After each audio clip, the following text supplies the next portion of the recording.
Hi everyone, welcome to day one of week 5 of our journey with 40 days with Jesus through these resurrection stories. And sorry it's a bit late today, but unfortunately I've had a funeral and one or two other things. So it's good to be together now and hopefully be able to see this either tonight or first thing in the morning. And thank you to Dave Kemp who's doing tomorrow's blog.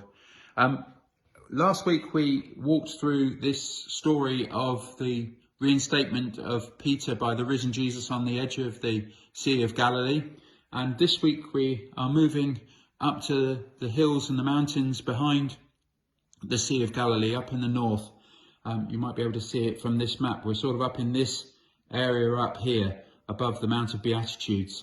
And we come to this story in Matthew's Gospel, chapter 28, called the Great Commission.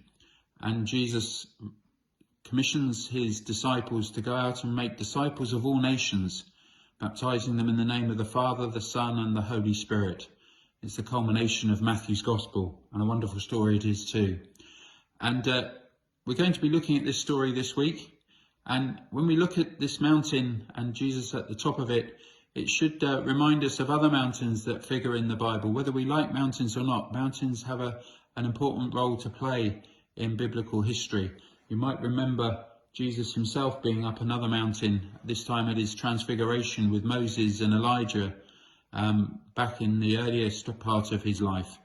And then you'll also remember perhaps Moses too coming down from a mountain, bringing the 2 tablets of stone and with the 10 commandments on them.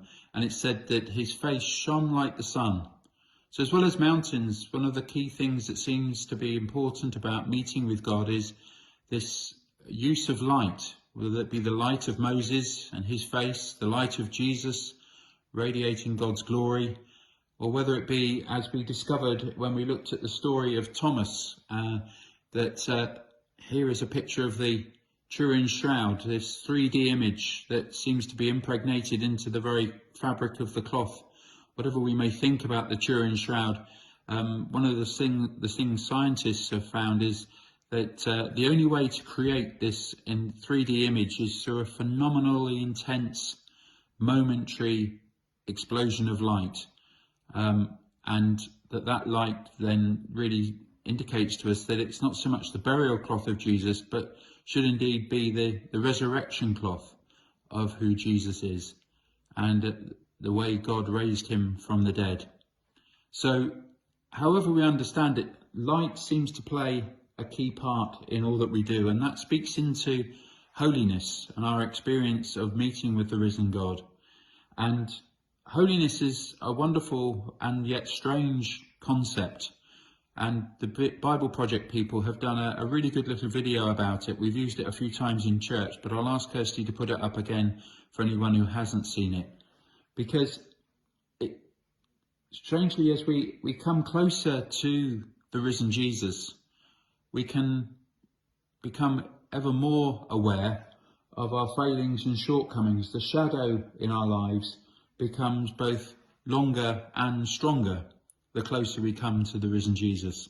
And there's much history written about the saints and the prophets that bear witness to that. And it also speaks into the passage that is part of today, verse 16 and 17, where it says, some of the disciples, when they met the risen Jesus up this mountain, doubted. Now, doubted is a fairly poor translation of the words, really. It should be hesitated, would be a better way of explaining it.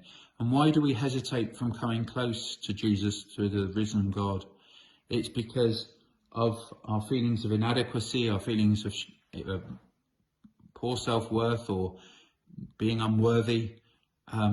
But there is really good news, because in this little video, they capture it rather well. God reaches out to us. He did so to Isaiah in the temple when he brought this strange burning coal and placed it on his lips. And if you notice, he also opened his eyes. And we need to allow our eyes to be opened to the worth that God sees in us, even when we can't see it necessarily for ourselves, that we have an experience of the risen Jesus and of the risen God. Now, I liked what Dave Smith put in his book about this, because what he said was the church needs not so much great intellectuals or great speakers.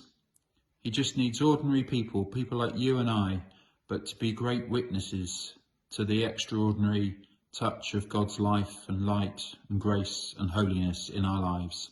So the next time you sit down and have your prayer time, next time you may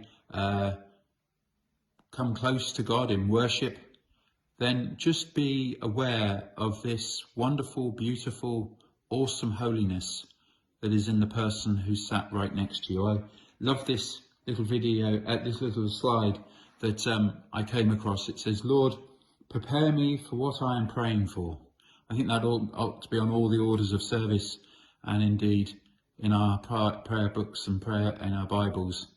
Lord, prepare me for what I am praying for. So